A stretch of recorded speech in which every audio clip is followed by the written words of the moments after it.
Ok les gars, on se retrouve donc du coup plusieurs jours après. Pour moi, j'ai reçu toutes les pièces. C'est nickel, donc toutes les pièces sont ici, je vous montrerai ça plus tard, les joints, tout ce qu'il faut pour le moteur. Le vilebrequin, le fameux, le nouveau, il est là. Et ça, c'est l'ancien. Donc c'est l'ancien, comme on avait vu, il y avait un jeu de barbare à ce niveau-là, au niveau de la bielle. Et le jeu latéral, je l'ai pris, je l'ai mesuré, bon, il est encore bon. En fait, il faut 1 mètre, n'importe quoi. Il faut 1 millimètre de jeu latéral, c'est la tolérance maximale.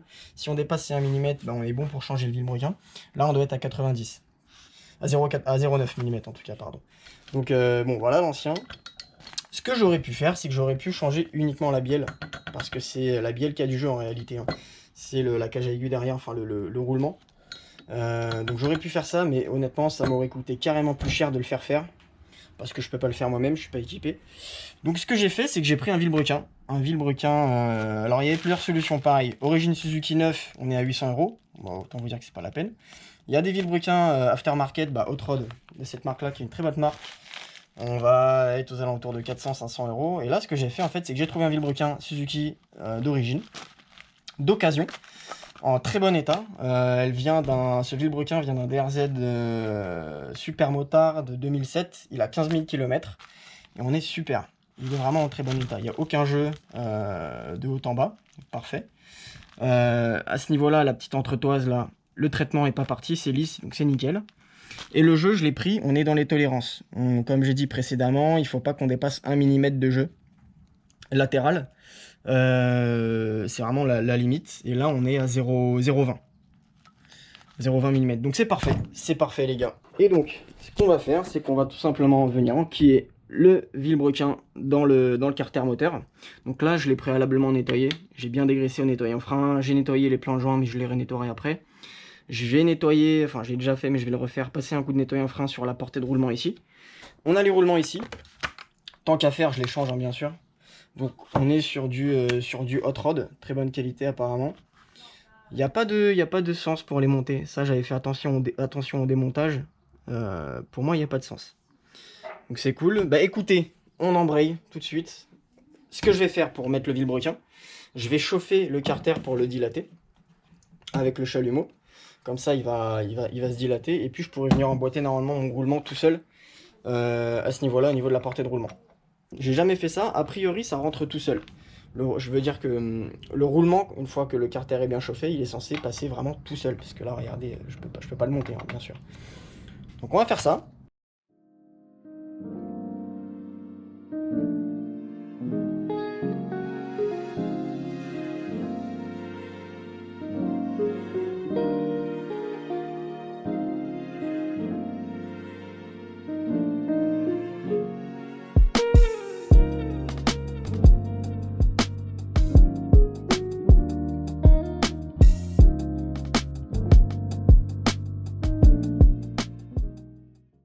Ok les gars, donc super, le premier roulement est en place, c'est rentré vraiment tout seul.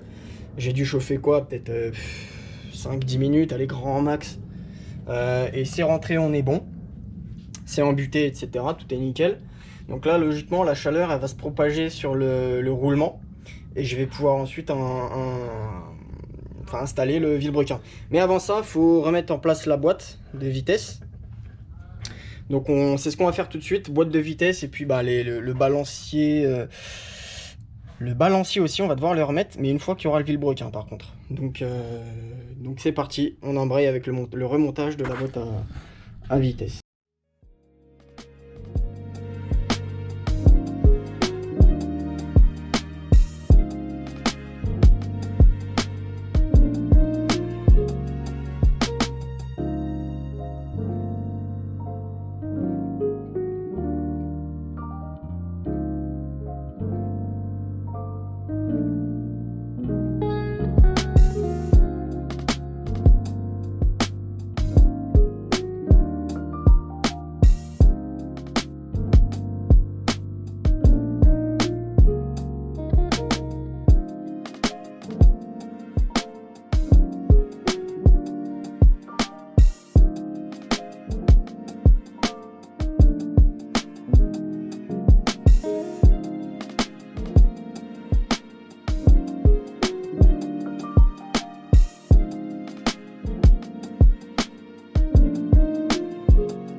Donc on est bon, nickel. La boîte de vitesse, elle est montée, elle tourne bien. Je me suis mis au remontage au point neutre. Apparemment, c'est ici, selon la revue technique en tout cas. C'est ce qu'ils disent de faire. Donc on est bon, j'ai légèrement réchauffé le carter parce que ça avait eu le temps de refroidir un peu. Je vais pouvoir du coup venir nettoyer le plan de joint en attendant que ça chauffe, etc. Que le roulement se redilate pour que je puisse mettre le vilebrequin. Je vais du coup nettoyer le plan de joint en nettoyant frein. Je vais graisser, là j'ai ma petite dosette d'huile, je vais graisser un petit peu la boîte de vitesse, les roulements, tout ce qui a besoin d'être graissé en gros. Et puis on est bon, hein. Normalement, même principe, le vilebrequin est censé venir s'emboîter directement, sans forcer, dans le roulement. Ok, super. J'ai enquillé le vilebrequin. Il est passé tout seul, donc j'avais un peu réchauffé le carter pour le dilater, et puis c'est passé nickel. Il y a le deuxième carter, donc j'ai refixé le filtre à huile. Et a priori, il n'y a rien d'autre à ajouter sur celui-là. Là, on a le renvoi d'huile, le tuyau de renvoi d'huile. Alors, je sais pas si ça s'appelle comme ça. Mais lui, il est affixé de l'autre côté, donc il n'est pas affixé à l'intérieur du carter. Il y a cette petite entretoise qui vient au niveau de la sélection de vitesse à ce niveau-là. Mais lui, c'est pareil, il vient de l'autre côté. Donc, a priori, là, on est bon. Pour ce côté-là, il n'y a rien d'autre à fixer. J'ai checké sur les pièces qui me restent. Parce que c'est pas très bien détaillé après pour leur montage au niveau de la revue technique. Donc bah écoutez, c'est nickel. Ce que je vais faire, c'est que je vais mettre à chauffer ce carter là pour enquiller le roulement qui est juste ici. En attendant que ça chauffe, je vais du coup mettre la pâte à joint qui est juste ici. C'est un petit peu le bazar. La pâte à joint que j'avais chopée à l'époque chez Honda. C'est avec ça qu'ils assemblent les moteurs Honda. Voilà. Et après, on sera bon pour enquiller, pour rassembler les deux. Hein. Ok les amis, je vous reprends. Quelques semaines après, je suis parti en vacances entre temps, 3 semaines. J'ai abandonné le moteur. Je pensais qu'à travailler dessus. Mais bon, il y a les vacances, c'est quand même beaucoup mieux. Voilà où on en est du coup. Voilà où on en est. Donc, c'est vrai que j'avais pas forcément filmé parce qu'il faisait sombre et que j'avais plus de batterie aussi. Mais ce que j'ai fait du coup depuis les derniers plans, bah, c'est que j'ai remonté le vilebrequin. J'ai remonté déjà donc, les deux roulements, tout neufs. Donc j'avais chauffé au chalumeau chaque carter pour faire passer les roulements et puis ça s'emboîtait tout seul. Et puis voilà où on en est. Donc là c'est cool, le vilebrequin est monté, je l'ai centré aussi, donc il tourne bien. Forcément j'ai dû taper un petit peu au maillet parce qu'il n'était pas centré, c'est-à-dire qu'une fois que les deux carters étaient assemblés, il tournait plus en fait. Donc il suffit de taper d'un côté ou de l'autre pour le décaler, le recentrer. Et malheureusement, à mon plus grand désespoir, forcément, je le savais en plus que c'était, fallait vraiment que je fasse attention à ça. En fait, j'avais mis le petit boulon ici pour taper au maillet. Et j'avais pas vu en fait, mais le boulon il s'était un peu desserré, c'est-à-dire qu'il n'était pas sur l'intégralité des filets là. Donc il était seulement au début, sur le premier quart des filets. Et donc en tapant au maillet, je tapais pas fort en plus, il s'est décalé un peu. Voilà, il s'est décalé un peu, ce qui fait que ça a un petit peu foiré le filetage. Donc moi j'ai vu ça, je me suis dit, je me suis dit c'est la merde. Ouais, donc c'est à ce niveau-là, hein. Là on le voit bien. C'est dommage, le focus se fait pas très bien. Mais ouais, il est vraiment abîmé à ce niveau-là, quoi, en gros. Il est un peu plein. Donc forcément ça vise pas. Et donc, effectivement, le filetage est un peu abîmé. C'est rattrapable. Il faut en fait un filet comme ça. Hop, que j'ai commandé parce que forcément j'ai une boîte avec plein de filets. Et comme par hasard, j'avais tout, vraiment tout, sauf le bon diamètre. Donc là, on est sur un filet de M12, 12 mm x 1,25. Et tout simplement, je vais essayer de reprendre le filetage. Il est abîmé en fait seulement au début, hein, sur les 3-4 premiers.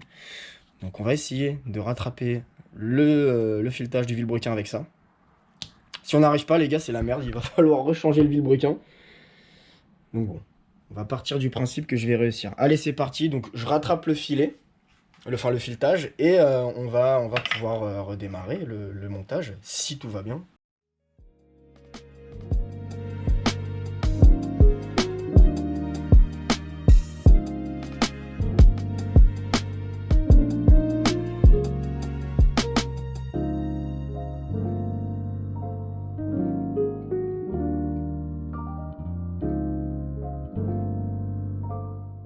Ok, donc j'ai dû limer légèrement pour laisser passer le filet parce qu'il passait pas.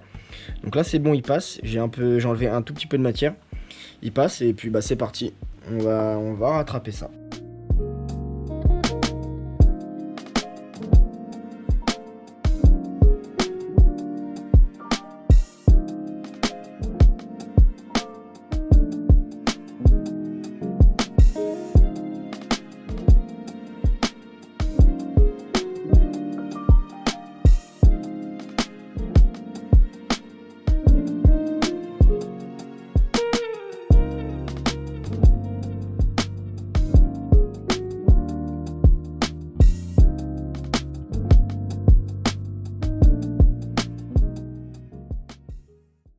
Ok, au top c'est magnifique. Donc bah, le filetage est bon. Ça a fonctionné, c'est nickel. Il est comme neuf.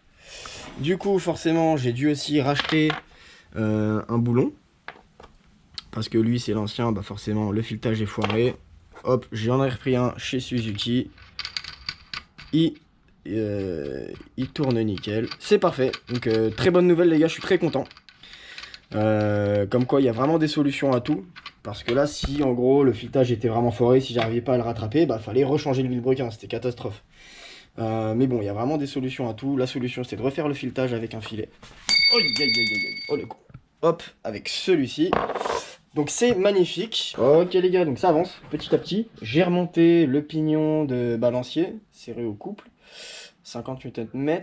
J'ai resserré le pignon primaire qui est fixé sur l'arbre à cam, serré à 110. J'ai serré l'allumage, le rotor. Voilà, qui est serré lui à 100 Nm. J'ai aussi remis le barillet de sélection de boîte de vitesse. Et c'est à ce moment-là qu'on peut vérifier, donc j'ai vérifié, c'est bon.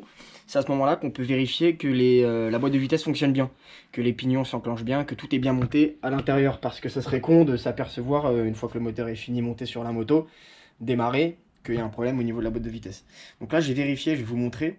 Les vitesses passent bien, c'est parfait, donc je vais pouvoir réattaquer, continuer tout simplement. Mais je vous montre comment checker la boîte de vitesse, que tout fonctionne bien en tout cas. Ok, alors, donc, ça se passe ici au niveau du barillet pignon récepteur de la cam de changement de vitesse, ils appellent ça, à ce niveau-là.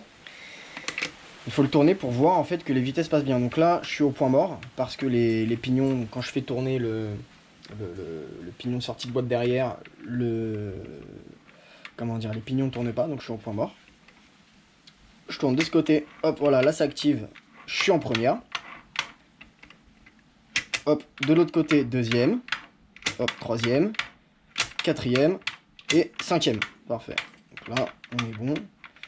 Tout fonctionne bien, tout s'enclenche bien. Hop. Alors, on revient en arrière. Hop, si elle veut bien. Voilà, quatrième. Hop. Troisième. Deuxième. Point mort. Ouais. Et repremière. Parfait. Parfait, parfait. Donc la boîte de vitesse fonctionne bien. Elle est bien remontée, c'est génial. Donc je continue, je vais continuer de remonter le sélecteur, tout simplement, la sélection de vitesse. Et puis après, on passera, je crois, d'après le manuel technique, on passera à la pompe à huile. Hop, ici. Ok, donc on est bon, ça avance. Au niveau des vitesses, tout est ok. Donc l'arbre de sélection juste ici est monté, on est nickel. La pompe à huile derrière là, elle est montée, tout est nickel aussi à ce niveau-là. J'ai remis du coup la chaîne de distrib sur les pignons, j'ai remis le premier tendeur serré au couple. Et donc là, on va venir monter l'embrayage juste à ce niveau-là. Donc on a le plateau, la cloche, les disques. Donc les disques, ils ont déjà été imbibés dans l'huile, vu qu'ils ont déjà tourné. Donc je vais juste les retremper légèrement avant de les monter. Et puis ça suffira, ça fera l'affaire. Donc c'est parti, on se met sur le montage de l'embrayage.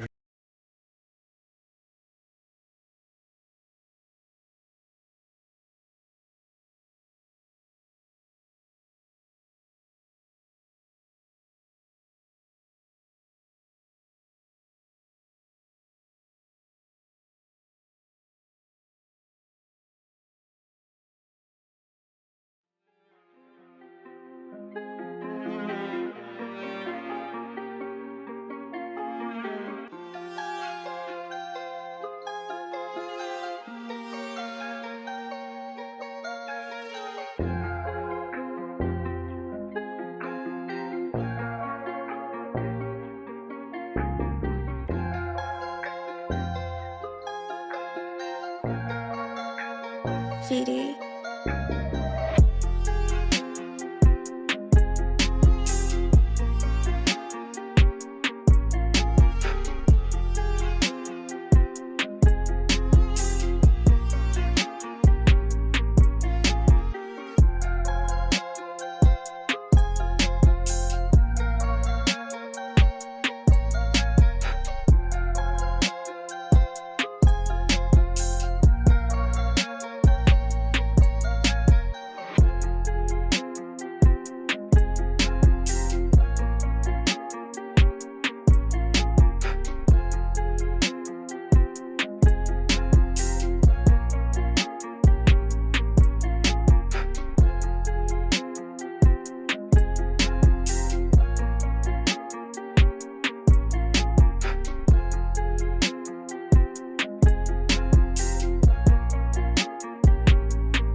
Ok, donc on est bon, l'embrayage est remonté. Je vais pouvoir remonter le carter.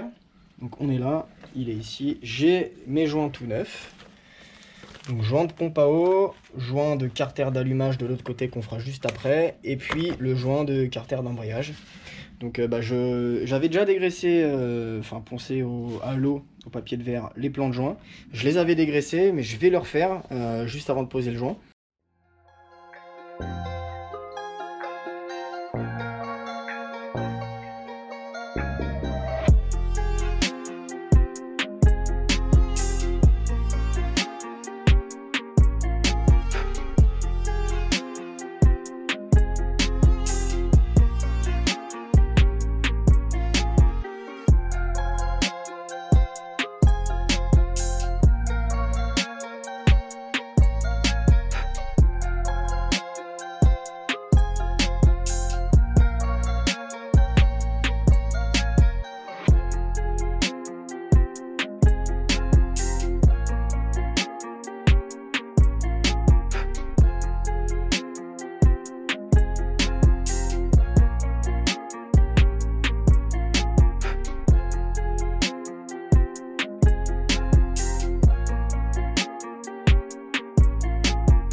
Ok, donc génial. La partie droite du moteur est finie. Donc le carter d'embrayage est posé, la pompe à eau, le nouveau joint, les nouveaux joints.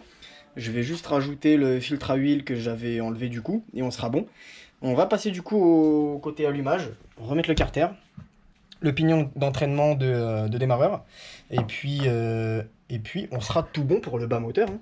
On sera tout bon, on passera au moteur, on remettra le cylindre, la culasse. Et puis le plus dur est fait là.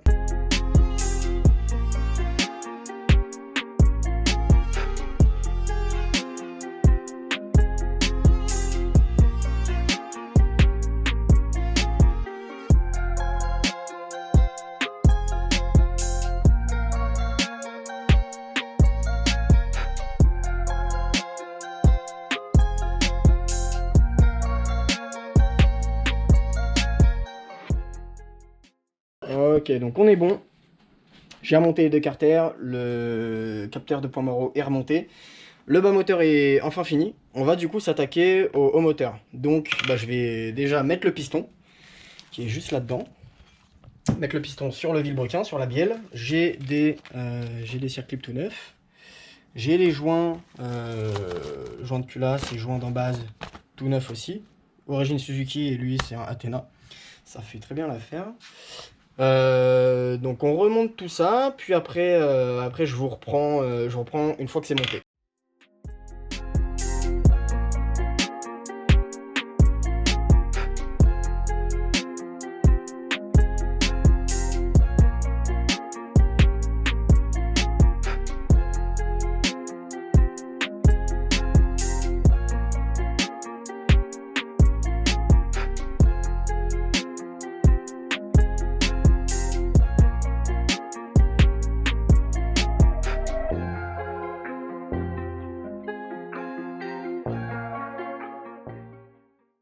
Ok, donc là c'est bon, le piston il est mis.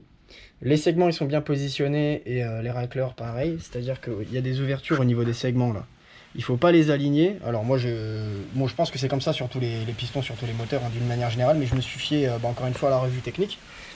Et ils disent donc que il faut faire un Y hein, tout simplement, comme sur tous les moteurs. Hop, hop, c'est-à-dire que les ouvertures des segments, elles sont comme ça et en arrière. Donc par exemple, le premier segment, celui du dessus, il est en arrière. Celui du dessous, il est à gauche. Et au niveau des racleurs, l'ouverture du racleur supérieur, elle est ici. Et l'ouverture du racleur inférieur, elle est de l'autre côté. Ça fait un Y, comme ça évite que l'huile, si jamais il y a l'huile qui passe par exemple, ça évite qu'elle remonte directement. Elle va devoir faire tout un chemin, hop hop hop, pour monter jusqu'au soupape. Donc voilà, on est bon. On a bien respecté ça. C'est parti, je graisse tout ça, je remonte le cylindre. Parfait, la culasse est montée.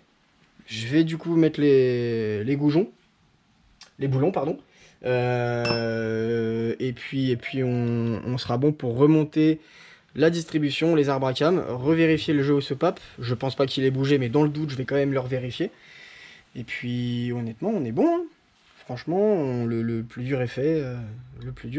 Allez, je m'occupe de serrer tout ça au couple constructeur. Ok les amis, magnifique. On est bon, le moteur est refermé, tout est ok. Donc j'ai calé la distribution, j'ai repris le jeu au soupape, il n'a pas bougé forcément. J'ai pas filmé parce que j'ai déjà filmé ça dans la vidéo d'avant, donc c'est pas forcément intéressant. Si vous voulez voir comment faire le réglage soupape, comment caler la distribution, je vous invite à aller regarder la vidéo précédente. Mais donc voilà, tout est ok.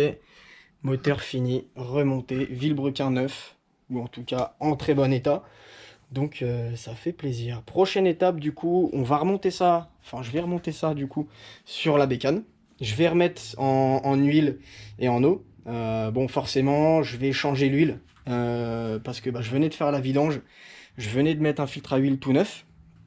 Mais j'ai regardé le filtre à huile, forcément il y avait plein de limailles dedans.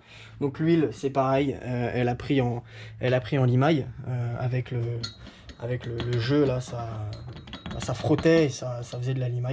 Donc je vais remettre tout ça. C'est con parce que c'était de la 300V, une huile qui vaut quand même assez cher, très haut de gamme.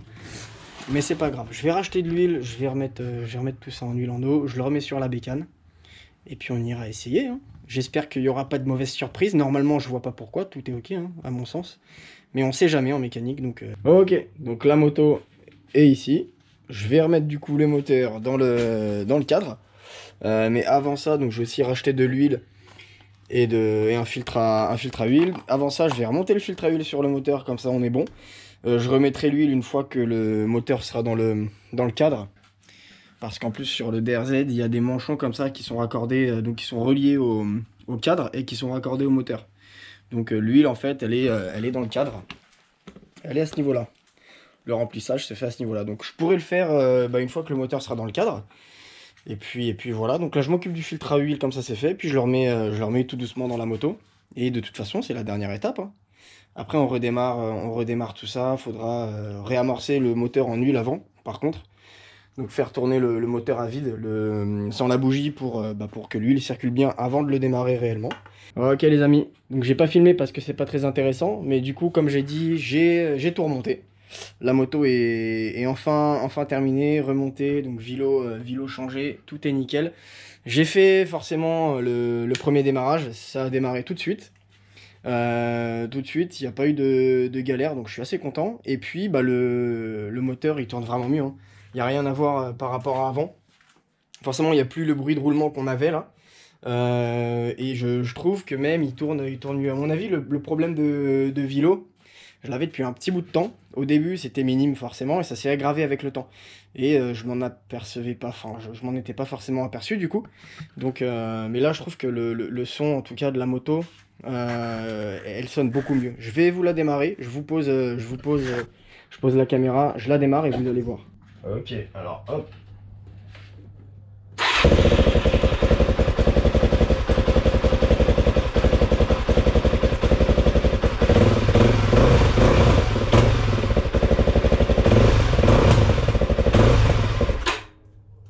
Elle est froide, forcément, mais en tout cas, ça tourne vraiment mieux.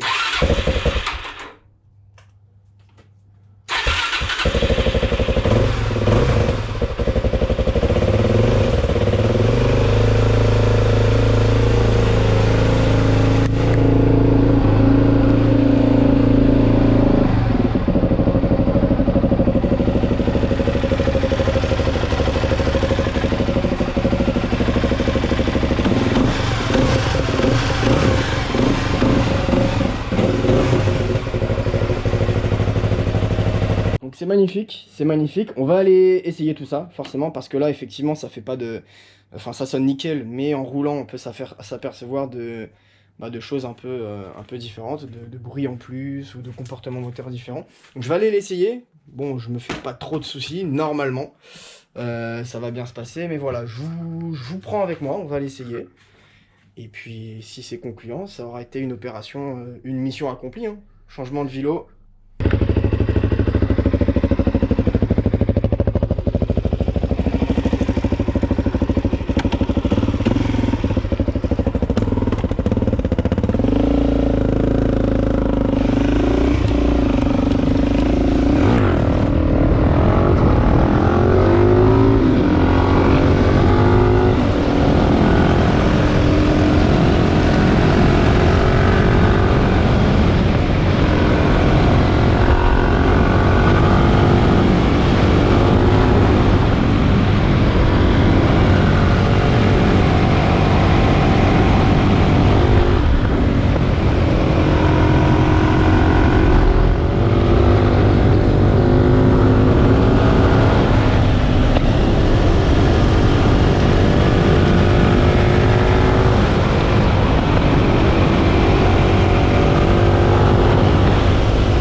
Ok les amis, bah écoutez, c'est la fin de cette vidéo.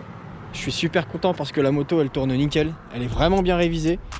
Là je pense que je suis parti pour un bon bout de temps. Enfin j'espère en tout cas qu'il n'y aura pas d'autres galères parce que là c'est bon. Non vraiment le moteur il tourne parfaitement. La moto est plus puissante du coup, ce qui est complètement logique. Donc je suis bien content. Ce qui me restera à faire du coup, donc c'est changer les pneus. Hop, pneu avant, pneu arrière. Et puis on est tout bon. J'ai les joints spi aussi qui commencent un peu à fuir. Faudra que je les fasse. Rien de grave, mais voilà, ça c'est ce qui me reste à faire pour que la moto soit vraiment en état clinique. Donc voilà. Bah écoutez, c'est la fin de cette petite aventure DRZ 400. 3 épisodes où on la désosse complètement, on la remet à neuve. J'espère que ça vous aura plu. N'hésitez pas les gars à me faire des retours.